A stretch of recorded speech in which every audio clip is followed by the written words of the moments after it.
Hello and welcome. And let's speak a little bit about this formlessness dancing or unappearing as this this isness and very alive, very new, energetically dancing as all form and appearing as anything and everything. It is so free and unconditional that it can appear as anything and everything.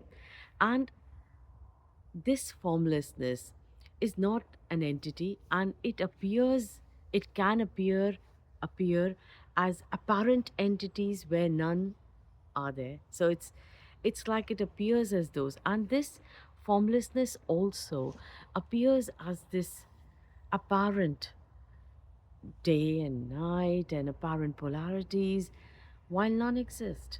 For it, this formlessness is simply nothing. Or you could say formlessness is not an entity. It's just formlessness, it's nothingness. And it appears as anything and everything, and it appears as all forms. And it seems to appear as this apparent paraphernalia. And somehow this formlessness energetically seems to deem or seems to um, it can energetically seem to deem that it is separate. So it's like this formlessness is appearing as anything and everything. But now let me tell you actually a story. In the human species, the body brain mechanism seems to, in the formlessness, seems to deem in the illusion that this body brain mechanism is distinct. So this, or it is a solid static entity which seems to have a position and has an identity. And the entity then apparently seems to have an identity. And all forms are separate. So this form, it deems that this form has a position, and then the other form, so say these apparent forms are separate from it, are distinct from it, have distance, and apparently live in time and space, whereas that's simply the dream. Time and space are simply an appearance where none is there. It's like it seems to weave, you could say, a very lovely tapestry of all this time and space and distance and position and notions and concepts are apparently woven where none exist. It's like just an appearance of all those. And whatever is apparently happening just just is happening. It's no, I won't even say happening because that would imply it's an event. It's simply an apparent appearance. And this formlessness seems to appear as this, and then it seems to deem that this entity is here, this entity is here, this entity, so tree is somehow separate from it, and this entities here, and those apparent entities then seem to relate to each other, seem to have relationships or have roles, and those are apparently this position here then would report, say, oh, this happened, this happened, this happened, and I did this and she did this or he did this and this happened, and somehow deem that it lives in time and space. So it has a position and a time, a story in time and space. And then this would say, no, no, no, this happened, this so and so did this, and then and this.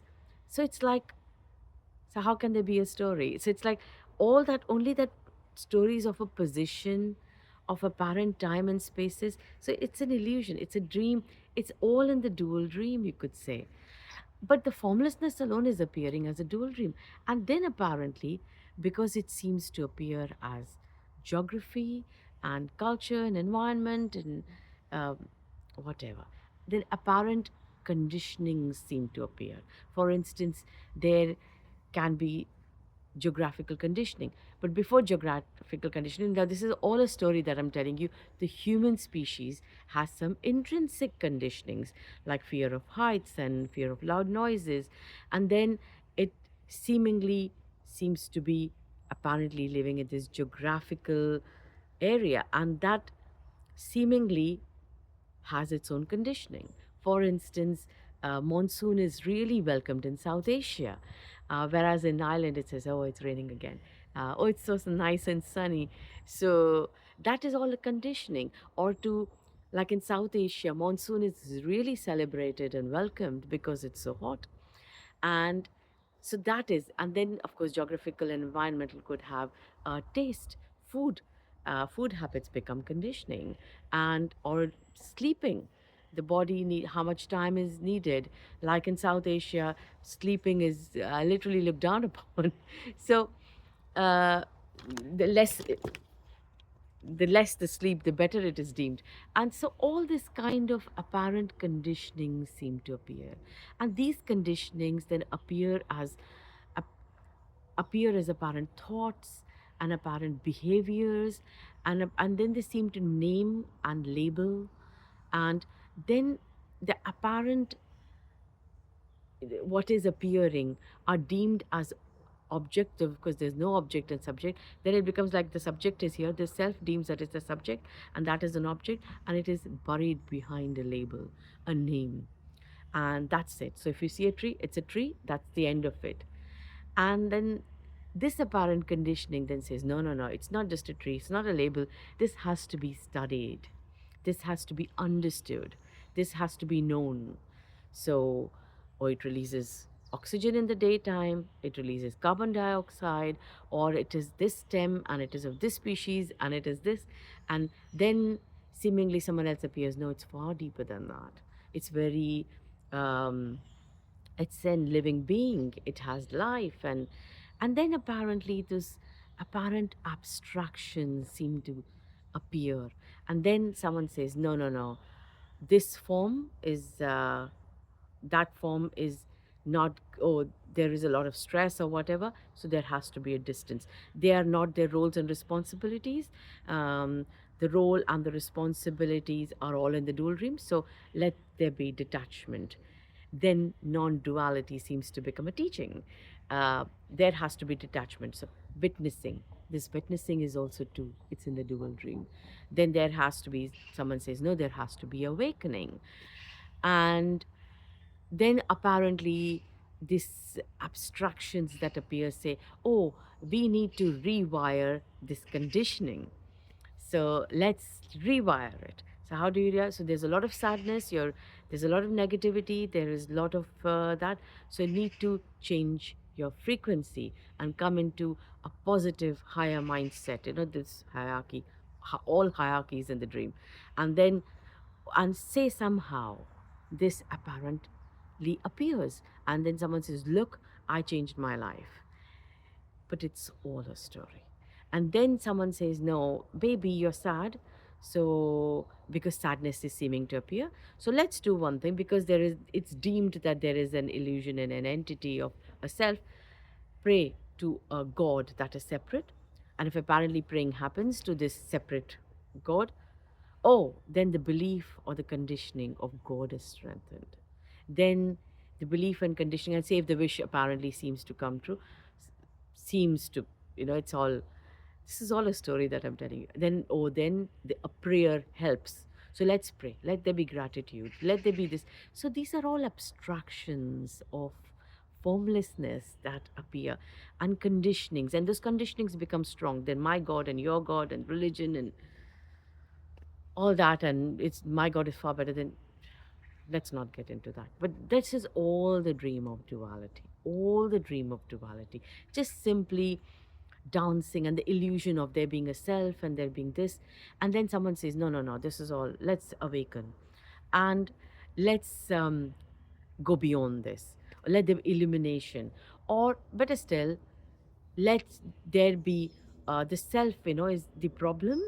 And now somehow this self is either to be honored or to be found, or it has to merge in some higher self, or this cosmic self and the small self are the same and they have to become one, they have to unite, or the self has to be got rid of, it has to die. It is, all this is simply in the dual dream. All this is simply in the dual dream. There, the self is somehow so glorified that it needs to be rid of or merged or got. It's all that positionality is that illusion. That entity, that identity is an illusion. And this illusion is not being done by anyone. It's not being performed by some god or some formlessness sitting separate or some energy or some individual. No one is doing that. It's simply an apparent dance of formlessness, appearing as all those abstractions and all that. Then someone says, oh, liberation, so and so is liberated. There is no entity to be liberated. There's no solid separate positional identity or entity to be liberated. And neither is liberation an event. Liberation is neither an event nor is there someone to be liberated. There is always freedom. There is, or I would say, there is no bondage. So if there is nothing that is bound, how can it become free? Because everything is simply an appearance of formlessness. It's a dance, it's a song of formlessness. So, if there is nothing solid entity that is bound, how can it become free? How can it be liberated? So, all this then, this is all this dream of duality that goes on and no one's doing that. No one is either appearing as this appearance, neither is anybody doing it, nor is anybody lost in the illusion, so has to find something or get rid of it. An illusion may appear or may not appear. A self may appear or not appear. And the conditioning may appear or not appear. So, apparent conditionings will keep appearing. There are so many songs in the Indian scriptures of the seeking and of the dance of being and being, and of this oneness which speak of the monsoon coming and celebrated. So the conditionings may appear, whether the sense of self appears or does not appear. The conditionings, what is the tastes on the palate, there might be a preference for tastes on the palate. Those conditionings will appear, whether the sense of self or the illusion of self appears or does not appear, because no one is doing them in the first place. So the conditionings of taste, the conditionings of appreciating a certain weather, or referring to this as the bride and beloved, which is very common in South Asia because marriage is deemed very culturally it's celebrated, you could say. So that is why the beloved and bride, as the sense of self and this isness, so that conditioning may appear.